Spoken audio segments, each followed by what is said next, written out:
Saya sapa, ada epidemiolog dari Griffith University di Australia, ada Pak Diki Budiman, dan kemudian anggota Komisi 9 DPR RI dari fraksi Partai Amanat Nasional, Bang Saleh Daulay. Selamat sore waktu Indonesia, Pak Diki, dan selamat berbuka puasa juga buat Anda berdua. Selamat menjalankan ibadah puasa. Senang sekali kita bisa bertemu secara virtual. Saya ke Bang Saleh terlebih dahulu. Bang Saleh, kita coba lihat, karena ternyata kalau kita lihat ini menuai beragam pandangan dari berbagai pihak mengenai arahan Presiden. Kalau Anda dari Komisi 9 sendiri melihat bagaimana? Pertama tentu saya berharap bahwa kita tidak menafsirkan pelarangan ini sebagai pelarangan untuk melaksanakan ibadah.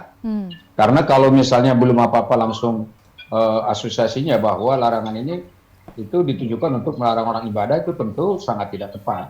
Karena kalau kita lihat dari surat yang dikeluarkan oleh Sekretaris Kabinet itu kan konsiderannya adalah bahwa Indonesia saat ini masih tengah masa transisi ya antara masa pandemi menuju masa endemi.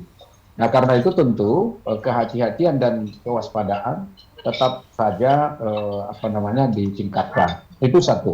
Yang kedua, kita berharap bahwa masyarakat memahami betul bahwa di negara kita sendiri masih ada mereka yang terpapar COVID-19 yang sekarang juga sedang dirawat di rumah sakit. Ini menunjukkan bahwa memang pada akhirnya belum semua COVID-19 itu terselesaikan di Indonesia. Dan karena itu tentu kita juga berharap seluruh partisipasi masyarakat agar ini bisa kita selesaikan dan secara pelan kita bisa beranjak menuju masa endemi. Kemudian yang ketiga, saya melihat bahwa kegiatan buka puasa bersama ini bisa dialihkan dengan kegiatan positif lain.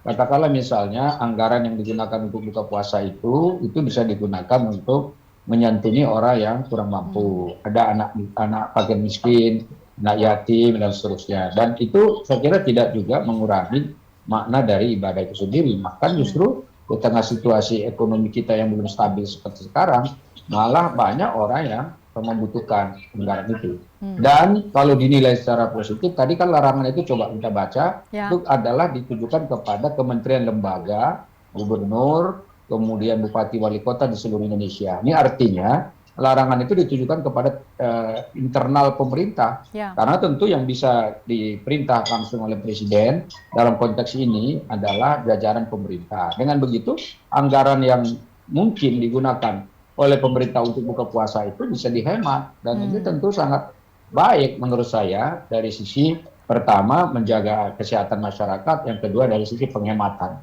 Dan karena itu sekali lagi ya saya menghimbau pada kita untuk menilai positif saja apa yang diutarakan oleh Presiden itu. Karena begini Mbak, ini kan hampir setiap tahun terutama setelah masa pandemi ini isu seperti ini selalu bergulir. Misalnya dilarang mudik, dianggap bahwa larangan mudik kemarin itu adalah larangan orang untuk melakukan silaturahim, larangan orang untuk pulang sungkem kepada orang tua, kemudian silaturahim kepada sanak famili. Padahal sebetulnya waktu itu kita masih ingat bahwa masa pandemi yang waktu itu sangat tinggi di Indonesia. Terbukti setelah Lebaran tingkat orang yang terpapar COVID selalu naik. Dan itu ada rekodnya gitu, ada catatannya bagi kita. Ya karena itu sekali lagi saya berharap kita memaknai ini secara positif dulu. Kecuali kalau memang ada larangan orang untuk tarawih, larangan orang untuk tadarus, larangan orang untuk melakukan pengajian, misalnya seperti itu. Dan saya kira itu barulah kita bisa mencoba menganalisis lagi ini ada apa kok ada larangan seperti ini. Kan faktanya nggak seperti itu. Justru sekarang mungkin bisa jadi pejabat-pejabat yang di daerah itu bisa jadi dia safari Ramadan, tapi safari Ramadannya dibatasi jumlah orangnya, sehingga dengan demikian tidak menimbulkan kerumunan dan keramaian yang betul-betul itu sesuai dengan standar dari penanganan COVID. Atau katakanlah pada waktu itu kan kita memang ada mengupayakan supaya COVID itu tidak menular melalui kerumunan dan keramaian. Iya, gitu. Baik. Pak Diki ini juga menuai banyak pandangan seperti saya katakan tadi, tapi dari kacamata Anda sebagai epidemiolog, apakah ini juga memang harus kebijakan seperti ini memang harus dilakukan untuk sekarang, setidaknya untuk kelompok tertentu, katakanlah di kalangan aparatur sipil negara? Ya, saya kira saya sepakat. Jadi bahwa ingat jumlah ASN ini setidaknya antara 3 atau belasan juta untuk di Jawa, bahkan kota-kota besar ya, kurang lebih dengan kontrak dan lain sebagainya. Artinya secara populasi dia punya potensi ya mempengaruhi sebaran. Apapun itu, bukan hanya COVID sebenarnya. Nah, artinya ketika dalam konteks saat ini Pak Presiden melakukan pelarangan dalam konteks ini ya, sebetulnya saya sepakat dan ini juga harus dilihat sebagai atau dalam konteks menambahkan sampai Pak Saleh bahwa para aparatur sipil negara ini ya dia bisa menjadi role model, menjadi teladan di wilayahnya, di lingkungan sekitarnya ya, bahwa di masa transisi ini kita harus punya kepedulian untuk ikut ya, menjaga proses ini secara smooth gitu ya. Supaya apa? Supaya karena di China nih, saya sampaikan itu ada ditemukan misalnya varian baru yang karena mereka imunitasnya relatif masih buruk ya, meningkatkan hunian rumah sakit. Kita sebetulnya masyarakat memang sebetulnya punya modal yang sudah bagus ya, dengan imunitas dan juga hybrid, tapi ingat, bicara COVID ini adalah bicara potensi saat ini bukan hanya keparahan kematian, tapi potensi long COVID. Apalagi kalau sudah terinfeksi lebih dari 2 kali. Bahkan riset terbaru mengatakan bahwa potensi dari kerusakan sistem imunitas atau gangguan sistem imunitas pada orang yang terinfeksi COVID berkali-kali ini semakin besar. Nah, dalam konteks ini saya ingin mengingatkan bahwa ada kelompok berisiko kan dalam konteks pengendalian satu atau penyebaran satu penyakit.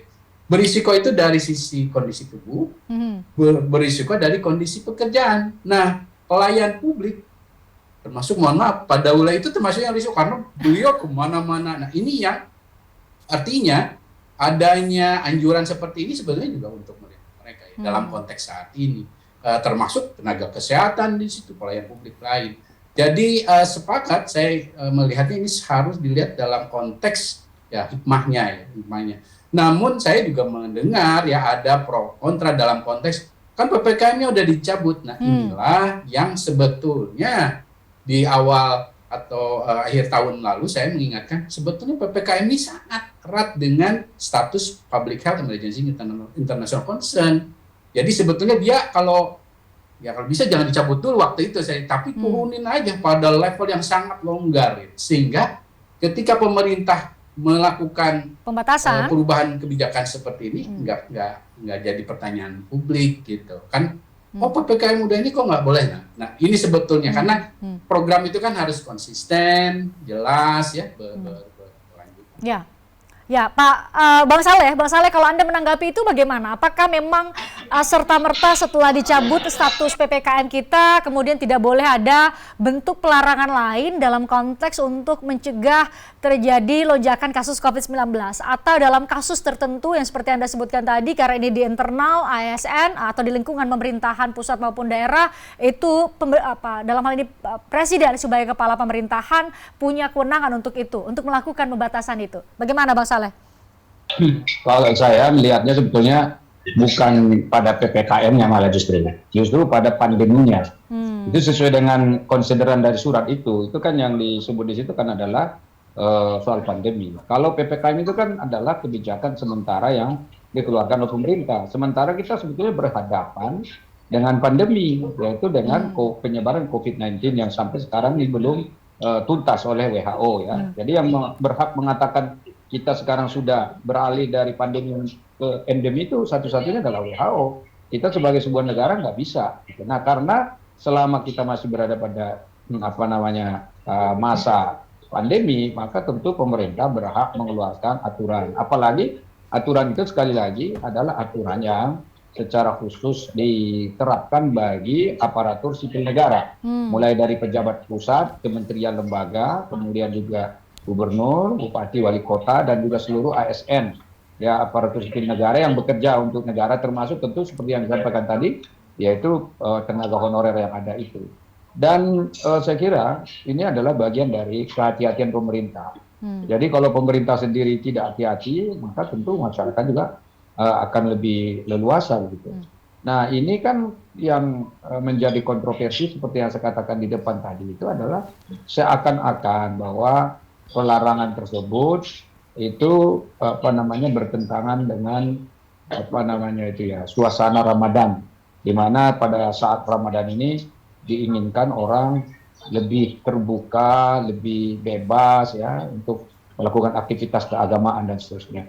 Dan disinilah saya kira yang harus bisa dipahami oleh masyarakat kita. Kalau bahasa saya sih ambil hikmahnya sebanyak-banyaknya dari pelarangan ini, kemudian hindari suudzon, dan seterusnya. Pada sisi yang lain, saya mendesak pada pemerintah dalam hal ini Menseskap ya Pak Pramono untuk juga menjelaskan latar belakang pelarangan itu supaya masyarakat lebih memahami secara utuh terkait dengan pelarangan itu. Jangan dibiarkan ada tafsir-tafsir yang sebetulnya tidak tepat ya, dan sebetulnya bukan itu, dan saya yakin bukan itu alasan dari pemerintah untuk katakanlah melakukan pelarangan seperti itu.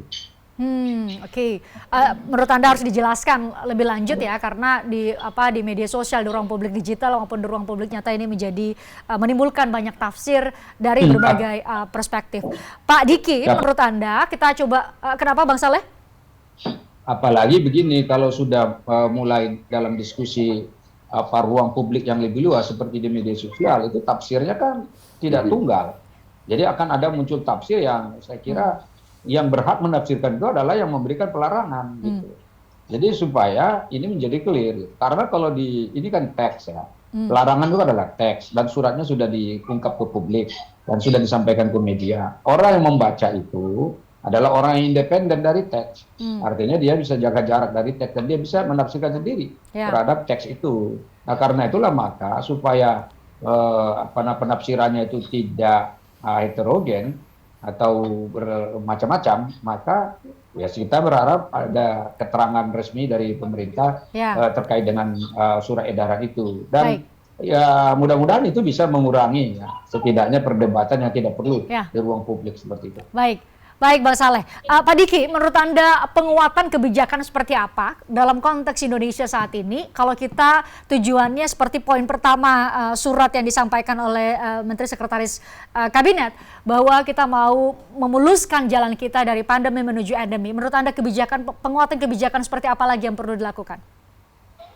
Sebetulnya sejauh ini sudah relatif benar ya, dan dengan terutama meningkatkan modal imunitas di publik ya. Bicara publik ini ya termasuk sebetulnya ASN. Hanya beberapa yang terjadi di beberapa daerah ya. Ini beberapa ASN belum booster ya, misalnya. Nah ini yang kesempatan dalam konteks ini untuk membangun literasi ya, membangun kewaspadaan di kalangan ASN ini. Karena mereka jadi figur ya, jadi contoh. Role model dan ya? Betul. Dan selain itu bicara masa transisi, kita tahu bahwa tentunya penguatan yang dalam konteks kesehatan ya, sistem kesehatan ini juga masih menjadi PR kita ya. Khususnya karena apa? Karena ancaman saat ini, ingat ketika katakanlah pandemi ini dicabut status public health emergency international concern, ya sebetulnya dampak COVID itu nggak berhenti. Bahkan yang disebut dengan long COVID atau dari fase akut, fase kronik ini masih menjadi masalah. Ya seperti yang di awal tadi saya sampaikan, kasus infeksi dari COVID ini cenderung pada beberapa kelompok itu membuat penurunan atau terganggunya sistem imunitas, yang ini juga termasuk ada gangguan di beberapa organ vital. Nah, walaupun ini jumlahnya berbagai riset hanya di 10-20% misalnya, tapi kan ini bicara penduduk Indonesia besar. Nah, saya kira sekali lagi saya sepakat di ASN ini, karena mereka ini kan jadi jadi figur dan bisa jadi contoh. Ini yang perlu dimanfaatkan. Jadi contoh buat masyarakat pada umumnya ya Pak Diki. Pak Diki, Bang Saleh, saya ucapkan terima kasih Anda berdua sudah bergabung di obrolan malam. Semoga ini menjadi pencerahan untuk kami semua yang mungkin masih punya perbedaan perspektif atau pandangan terkait dengan arahan Presiden. Terima kasih buat Anda berdua, sehat selalu. Terima kasih. Terima kasih. Terima kasih. Kami usai jeda kami akan kembali dengan informasi lain. Ini mengenai pertemuan Presiden Jokowi dengan Ibu Megawati Soekarno Putri, Ketua Umum Partai Demokrasi Indonesia Perjuangan pada Sabtu lalu, memunculkan banyak spekulasi. Ini satu, ngobrol soal apa, kira-kira benar tidak soal sosok capres yang bakal diusung oleh Partai Demokrasi Indonesia Perjuangan. Siapa kira-kira kalau memang sudah disepakati oleh kedua tokoh. Sesaat lagi kami akan ajak Anda ngobrol dengan sejumlah narasumber yang sudah bergabung secara virtual. Tertarik dengan diskusi saya dengan para narasumber? Saksikan obrolan malam dengan topik-topik menarik lainnya. Jangan lupa subscribe ya channel YouTube Berita 1. Like, komen, dan share video ini ya. Terima kasih.